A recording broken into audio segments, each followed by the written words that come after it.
માસી,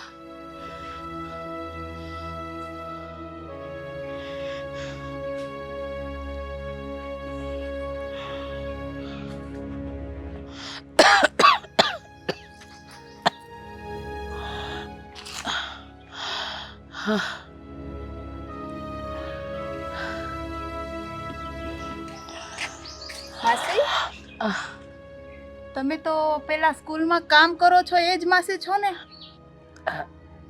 મેડમ, તમે અમારી સ્કૂલમાં જ છો ને ટીચર તરીકે? ઓળખું છું હું તમને. હા હા માસી, તમે પણ આજે તો રજા છે તો આજે પણ તમે કામ કરો છો? હા, આ સાહેબનો ફોન આવ્યો હતો. કહ્યું હતું કે કંઈક સાહેબો બીજા શહેરના અહીંયા આપણી સ્કૂલમાં આવવાના હતા, તો એમને ચા પાણી નાસ્તાની વ્યવસ્થા તો કરવી પડે. અને તમને તો ખબર છે, હું સૌથી જૂની કર્મચારી છું આપણી સ્કૂલની, એટલે મને ફોન કર્યો એટલે હું ગઈ. હવે હા જો ને બેટા, તડકો એવો પડે છે ને કે હવે ઉંમરના હિસાબે પગ અને શરીર સાથ નથી આપતું.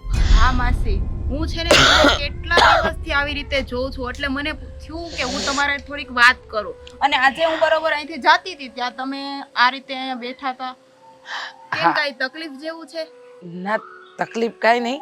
આ થોડું શરીરનો દુખાવો અને ઉંમરનું કામ કરે ને બેટા, એટલા માટે. ના માસી જુઓ, તમે પહેલા એક પાળીમાં જ કામ કરતા હતા, પણ હમણાંથી તો હું જોઉં છું તમે સવારથી લઈને સાંજ સુધી આખો દિવસ કામ જ. એક ઘડીક માટે તમે વિસામો પણ નથી ખાતા. કેમ આટલું બધું કામ કરવું પડે છે તમારે આ ઉંમરે? કોને કહું મનની વ્યથા બેટા, કોને કહેવા જાઉં? બે જવાન દીકરા છે અને ભગવાનની દયાથી વહુઓ પણ છે, પણ ખાલી કહેવાના સંબંધો, કોઈ કામના નહીં. દીકરાઓને ભણાવ્યા ગણાવ્યા, એ લોકોને પોતાના પગ પર ઊભા રહે એવા લાયક બનાવ્યા, છતાંય કમાવા નથી જતા. અને વહુઓ ઘરના કામ નથી કરતી. બેટા, હવે માં છું, મારે તો ઘર ચલાવવું ને. આટલા વર્ષોથી જિંદગી ઇજ્જત અને આબરૂથી જીવ્યા છીએ, તો ભીખમાં મળેલો રોટલો કે ભીખમાં આપેલું ધાન ખાઈને તો જિંદગી ન જીવી શકું. સ્વમાની છું એટલે આ કામ કરીને પોતાના ઘરનું ગુજરાન ચલાવું છું. દીકરાઓ જો કામ કરતા હોત ને તો આજે મારી આ દશા જ ના હોત. માસી, તમારી આ વ્યથા સાંભળીને તો મને પણ રોવું આવી જાય છે. તો તમારા દીકરાઓના પેટમાં પાણી નથી આવતું? આટલી ઉંમરે તમારે આટલા તડકામાં આટલું બધું કામ કરવું પડે છે? છો બેટા, એ લોકોને મારા કામ કરવાથી, મારા થાકથી, મારી બીમારીથી કોઈ ફરક પડતો હોત તો મારે આ દિવસ જ ન હોત ને. શું કરું? કોઈ સાચું જ કીધું છે જેણે કીધું એણે.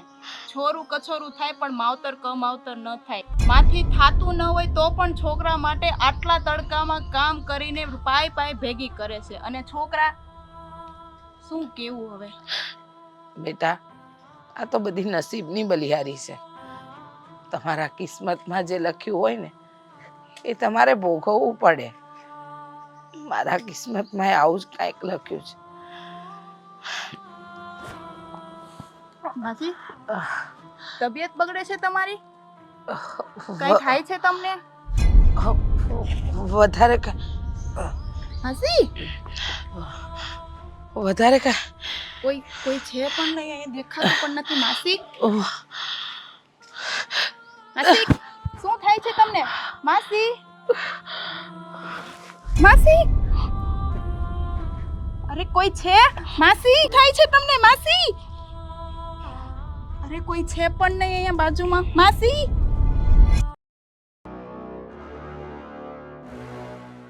ના ના, એવું કંઈ નથી. રૂપિયાની વ્યવસ્થા થઈ જશે. અરે, માર્કેટમાંથી કરી રહ્યો છું. હા, જોઉં છું કે કેવી રીતે અને કોની પાસેથી માગી શકું. હા, યસ. ના ના જરાય ચિંતા ના કરતા, હું મારી રીતે કરી આપીશ. કહ્યું ને તમને, તમે વધારે સ્માર્ટ નહીં થાવ. એક્સક્યુઝ મી, હા હા, મારી વાત હું સાંભળો. ફોન કરું. તમે ફોન મૂકો, મારી વાત સાંભળો. અરે પણ કોણ છો અને શું સાંભળો? તમે મારી વાત સાંભળો. અહીંયા પેલા ઓલા સ્કૂલમાં કામ કરે એ માસી કે અહીંયા જ રહી છે? ક્યાં રહી છે અરે એ માસી? અહીંયા જ રહી છે, મારા મમ્મી છે. તો શું? તમારા મમ્મી છે? હા, મારા જ મમ્મી છે.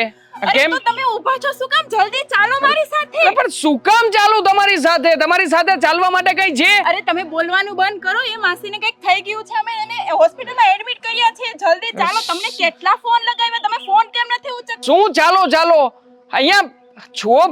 હા, માનું છું કે મારા મમ્મી છે, પણ અત્યારે મારી પાસે સમય નથી. તમે એક કામ કરો, અંદર મારા ભાઈ હશે અને એમની સાથે વાતચીત કરી. ભાઈ શું વાતો કરો છો તમે? તમારા મમ્મી હોસ્પિટલમાં એડમિટ છે અને તમે કહો છો હું એનો દીકરો નથી. મારા ભાઈને કહો. તમારામાં તો અક્કલ જેવું છે કે નહીં? અરે પણ નાટક કરતી હશે ડોસી. આમ પણ એની પાસે નાટક કરવા સિવાય બીજો કોઈ ઉપાય નથી ને. પૈસા માંગ્યા હતા ઘર માટે, પૈસા નથી દેવા ને, એટલા માટે જ આવા બધા ઝઘડા કરે છે અમારા ઇજ્જતના. બાકી બીજું કોઈ છે નહીં. અને આમ પણ એમને સુગર લો થઈ ગયું હશે, સુગર બુગર પાઈ દેજો એટલે થઈ જશે. હોસ્પિટલ લઈ ગયા છે ને, સ્કૂલમાંથી હોસ્પિટલ લઈ ગયા છે ને, લઈ ગયા છે કે નહીં? યસ કે નો? અરે હા, એટલા માટે તમે તમારી પાસે આવી છું અને મને ખબર પડી તમે એના છોકરા છો, તો ચાલો તો ખરા. તો પછી અમારે આવવાની કોઈ જરૂરિયાત જ નથી. અને હું તો તમને જણાવી રહ્યો છું કે તમે અંદર પણ નહીં જતા. આમ પણ અમે લોકો આવશું તો ખર્ચો તો અમારે કરવો પડશે ને. આ ના આવીએ તો સ્કૂલ વાળા જ ખર્ચો કરી નાખશે. અમારે શું કામ ફદ્યા ખર્ચવા? અરે તમે કેટલા નાલાયક છો. તમારા મમ્મી ત્યાં હોસ્પિટલમાં એડમિટ છે અને તમે અહીંયા બાના બનાવો છો. તમારા જેવા છોકરા તો નો હોય ઈ સારું. અરે નથી પૈસા તો શું કરું? પૈસા હું આપી દઈશ, પણ તમે ચાલો તો ખરા. પણ સમય નથી મારી પાસે. સમય પણ હોવો જોઈએ ને. ચાલો ચાલો શું કરો છો? આમ પણ તમને જો મારા મમ્મીનું એટલું બધું દાતું હોય ને તો તમે જાવ ને, જઈને હોસ્પિટલમાં બેસજો. અને આમ પણ પૈસા ખર્ચવા તૈયાર છો ને, તો એક કામ કરો ને, કેટલા પડ્યા છે? થોડા ઘણા પડ્યા હોય તો આપો ને મને પૈસા. અરે તમારે મમ્મીની ટ્રીટમેન્ટ બધી હું કરી નાખીશ, પણ એને છેલ્લો મુમેન્ટ ચાલે છે અત્યારે. ખબર નહીં પછી તમને એને જોવા મળે કે ના પણ મળે. એની કરતા ચાલો તમે એના હાલચાલ તો પૂછો. છેલ્લી વાર એને મળી તો લો. પણ મારી વાત નથી સમજતા. અમારા ઘરમાં રૂપિયા નથી, કોઈની પાસે એક ફદ્યો પણ નથી. અને અમે ત્યાં આવશું ને તો આ તમારી સ્કૂલ વાળા હાથ ઊંચા કરી દેશે અને મારા મમ્મીનો જે મફતમાં ઈલાજ થઈ રહ્યો છે ને, ઈલાજ પણ નહીં થાય. અને આમ પણ તમે છે ને તમારી લવારી બંધ કરો અને તમે વાતને સમજવા જ નથી માંગતા. હું શું કહું છું એ પણ મારે મારા મમ્મીને નથી જોવા ને. લાસ્ટ મોમેન્ટમાં તમારે મારા મમ્મીને જો એક કામ કરો, મારા મમ્મીએ તમને કહ્યું હોય ને તો મારો ફોટો પાડતા જાઓ. ફોટો પાડીને બતાવી દેજો અને કહેજો કે તમારો દીકરો છે ને મોટી મીટિંગ માટે ગયો છે, પૈસા લેવા માટે. પૈસા લઈને આવતો રહેશે. હા, અરે ઓ મિસ્ટર, શું તમે છેલ્લા મોમેન્ટમાં પણ પૈસા પૈસા કરો છો? પૈસા સાથે નહીં આવે. પૈસો પરમેશ્વર છે. પૈસો હશે ને તો 5 માણસ પૂછશે, બાકી કોઈ પૂછશે નહીં. મારી પાસે સમય નથી. તમે જેને મારી પાછળ સમય ન બરબાદ કરો. એક કામ કરો, અંદર જવું હોય તો અંદર મારા ભાઈ અને ભાભી એ લોકો છે, એમને જઈને કેવું હોય તો કહી દો. બાકી મારે મોડું થાય છે, હું નીકળું છું. અને કોઈ પૂછે તો કહેતા નહીં મને મળ્યા હતા. આની જેવા નાલાયક છોકરાને તો મારી સ્કૂલમાં મોકલવા જોઈએ. સોટી મારી મારીને સરખા કરી દઉં. શું તમે તે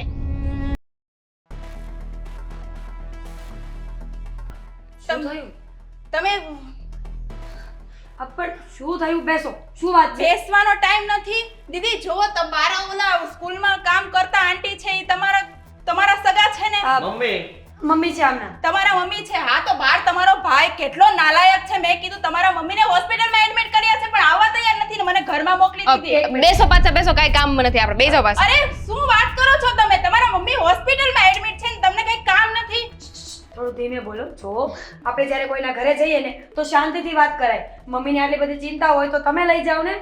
અરે હું જ લઈ ગઈ છું, પણ તમારા મમ્મી છેલ્લી કન્ડિશનમાં છે ને કહે છે મારા છોકરાને વહુને બોલાવો. એટલે ઘરનું એડ્રેસ ને માંડ ગોતીને અહીંયા પહોંચી છું અને તમે લોકો છે તે શું થયું ને આરામથી બેઠા છો. જો તમે આટલી બધી ઉપાધિ ના કરો. મારા મમ્મી કોઈ દિવસ મારા મમ્મીને કઈ ના થાય. એ હોસ્પિટલ થી પાછા આવશે, ચાલીને આવશે, મને વિશ્વાસ છે. તમે ચિંતા નહીં કરો અને શાંતિથી તમારા ઘરે જઈને આરામ કરો.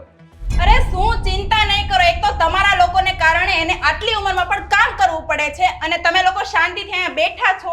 શિક્ષક છો ને તમે, ટીચર છો ને, ખબર જ હોય. એટલે lecture આપે છે. લેક્ચર આપે જ. ટીચર ક્યાંય પણ જાય ને તો સલાહ આપવાનું ચાલુ કરશે. જો હા પણ તમારા જેવા લોકોને લેક્ચર આપવું જરૂરી બની ગયું છે અત્યારે. પણ મારી વાત સાંભળો, તમે હોસ્પિટલ લઈ ગયા છો ને તો બસ તમારું કામ ત્યાં પતી ગયું. તમે જિમ્મેદાર નાગરિકનો ફરજ નિભાવ્યો. હા, તમને એ શાબાશી. માટે જ હું અહીંયા આવી છું કારણ કે એ માસીની કન્ડિશન હાવ વીક છે અને કહે છે હવે હું છેલ્લા મોમેન્ટમાં છું, મારા છોકરાને અને બાઈને બોલાવો. તમને છેલ્લી વાર મળી તો શકે. સારું સારું, તમે ટેન્શન નહીં લો, તમે જાઓ, અમે આવીએ છીએ. હા. ચાલો. બિચારા માસીની શું હાલત થશે આવા ઘરમાં, મને તો એ વિચારીને જ નથી ખબર પડતી. હવે આ હોસ્પિટલ ગયા કે એના ઘરે ગયા, જે હોય તે આપણે બેસો ને. આપણે શું છે, બેસો. અરે આ તો બ્રેકિંગ ન્યૂઝ જેવું થયું.